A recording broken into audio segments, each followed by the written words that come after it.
We are a coalition of youth and society organizations who have come together to defend the right of the Nigerian people to freedom of expression and assembly against the attempts of the Nigerian state led by President Tinubu to muzzle the voices of our people by criminalizing and demonizing protest.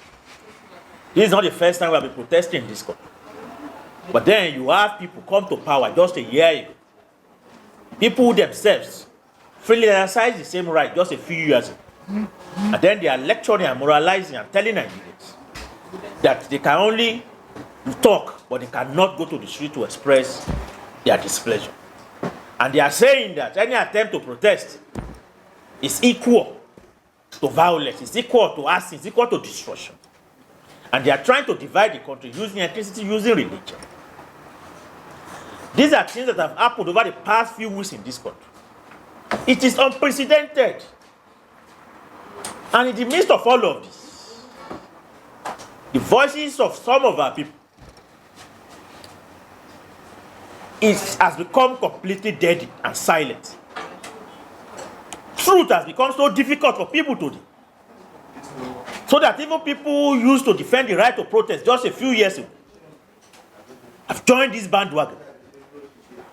Even while we are witnessing a situation whereby the same people who say that we cannot protest, Nigeria cannot protest, are actually mobilizing for counter-protest.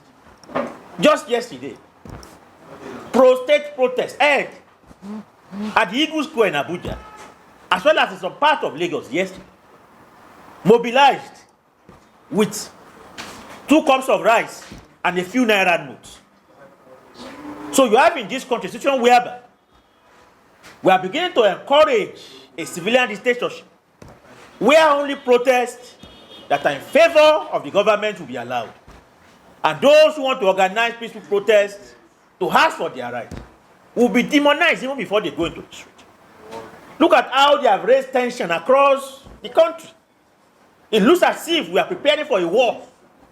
Schools are closing down, asking pupils not to report. Private companies are asking workers not to come to work. Embassies are warning, their citizens to watch their movements. This has never happened in the annals of this country, that a people's right to protest will be visited with such levels of demonization. And this has been done by a government that claims to have been elected by the Nigerian people. This has been done with the taxpayer, with the money contributed by the taxpayers of this country. We are hearing rumors that billions of naira was voted to this exercise. We have had people, fake society activists, invited for meetings at different states of the country, including here in Lagos State, and who left those meetings with naira notes in their pocket. These are the things that we are witnessing in this country. And that is why some of us have decided that we are not going to concede our right to freedom of expression and assembly. Because we are not slaves, and we are not going to allow certain people to turn the Nigerian people into slaves. And the decision we have taken here today is that come what may, by 7 a.m. on Thursday, 1st of August 2024, we are going to march out with our banners, with our leaflets, with our placards at Ikeja under bridge here in Lagos State. And we are marching out conscious of our rights as Nigerian citizens. And those who wishes to unleash violence on us, the DSS, the IG of police, as well as their thugs and their Oro courts, are equally invited to come and unleash that violence in the public glare. And that's why we encourage the Nigerian media to be out as early as possible on that. If they want to kill us, let them do that in public glare. But we are not going to allow ourselves to be cowed. And that is why we are going to go out on that day. And what are our demands? Our demands are very simple. On May 29, this last year, a president who was so-called elected in an election and was sworn in just a minute after being sworn in, threw the entire country to anarchy by announcing a policy of fuel subsidy removal without even the decency to elect a cabinet or to even have a democratic consultation and discussion with the Nigerian people. And right from that time, Nigeria has been thrown into a state of anarchy, of hunger, and of hardship. Where you have a situation whereby civil servants are now trekking to work. Many people in Nigeria today, they wear suits and they wear ties, and they enter a taxi from home. But they will get to the junction of their street and come down and trek a part of the way to work. And they repeat the same thing on their way back home. Because they do not want people at home to know they are trekking. They also do not want people at work to know that they are trekking. And that is because their salary can no more take them to work and back. Go and ask, just go out onto any street in Lagos State by 6:30 a.m. in the morning. You see people in suit and tie trekking to work. And that is because of how the living standard of our people have collapsed since last year. So our first demand is that the fuel price must be returned back to pre-May 29 level. The second one is that electricity tariff must be returned back to pre-May 29, 2023 level. We are demanding end to hardship and hunger. We are asking for the recall of all victimized activists, free all NSAS detainees, end to school fee hike for study grants and not loans. We are demanding the placement of all political office holders on the minimum wage. We are demanding the reversal of all anti-poor and neoliberal capitalist policies. We are demanding the fixing of public refineries and building of new ones under democratic workers' control and management. We are demanding the reversal of all privatization of public enterprises and their placement under democratic control and management. We are demanding an end to insecurity, kidnapping, and police brutality. We are demanding an end to illegal demolition and forceful eviction here in Lagos State and across the country. We are demanding the creation of decent jobs and payment of unemployment benefits to those unemployed.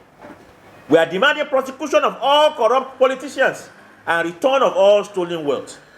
We are demanding an end to security votes, free quality public education and health care for all, end to attacks on press freedom, and release of all political detainees, including journalists and bloggers. These are our 16-point demands. But these are not the only demands out there. We are speaking now only for our coalition.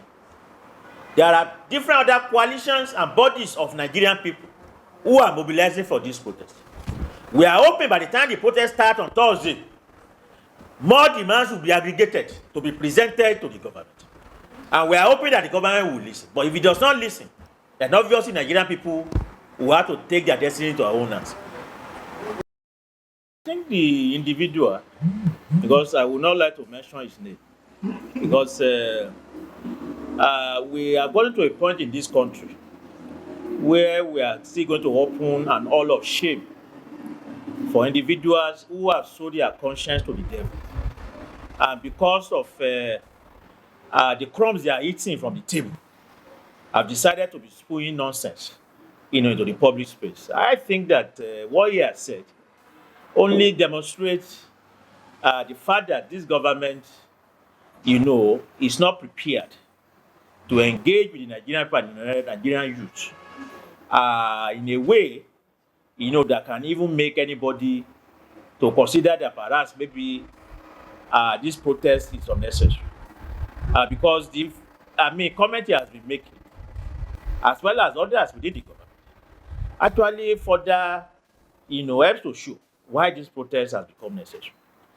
Because those comments actually show that you have in the corridors of power individuals and elements who take Nigerians for a ride and who operate from the point of view of a consciousness that is at variance, with the prevailing consciousness of the mass of the people. They are completely disconnected from the reality, of what is facing the Nigerian people. So that this protest is an opportunity really to confront them with the reality of existence of Nigerians and with the anger of Nigerians. We have seen what is happening in Kenya, where, the Kenya ruling elite were feeding fat on the resources of the people. They were riding on their back as if the people were a donkey. And they got so comfortable, with that level of oppression and exploitation of the Kenyan people, that they didn't even mind to even now further say that they want to increase the hardship of the Kenyan people by introducing, a finance bill. When the Kenyan youth started protesting, they thought it was a usual protest, which will last a few days and it will evaporate. So in the midst of that protest, the lawmakers in Kenya, acting like the lawmakers are in Nigeria, who don't care, who have no respect for the people they claim to serve, actually decided to pass a bill that thousands of youth were already protesting against. And that was what led to that storming of the parliament, which sent the lawmakers running, with their tails between their legs. And I'm saying this, and this is not a promise of violence, so that the kind of violence should not go and misinterpret that. What I'm saying is that if it is true that it is the people who elect government, that the people also have a right, when they have the likes of these individuals, who spew nonsense to those they claim to serve, the people also have a right to send them scurrying and running with their tails behind their legs. So if they continue along that direction, then they are only going to get Nigerian people to that level, where Nigerian people will now decide that that is what needs to be done. But like I said, there is no need entertaining people like that with any comment. Those that we need to have conversation with are our own people. And that's why we are using this occasion to all Nigerian working people, the youth, that never before have we submitted and considered our right to protest. Not even during the dark days of military dictatorship. We are not going to submit it now. So we are urging anybody who may have been scared by their threat and intimidation, the fact that they said they are going to use Oro court or whatever, not to be scared. They should come out. We are going to come out. By 7 a.m. on the dot, we would be, and we want to see the Oro that they want to bring. I want to see the Nigerian police and the army who have promised to visit violence on everybody. If they wish to arrest everybody, we are prepared to go. Because the truth is that we cannot continue to claim that we are free in a country where people are dying of hunger. Freedom under such a condition is an illusion. Above all, what we are fighting for is not just simply bread and butter. What we are fighting for is the complete transformation of this country.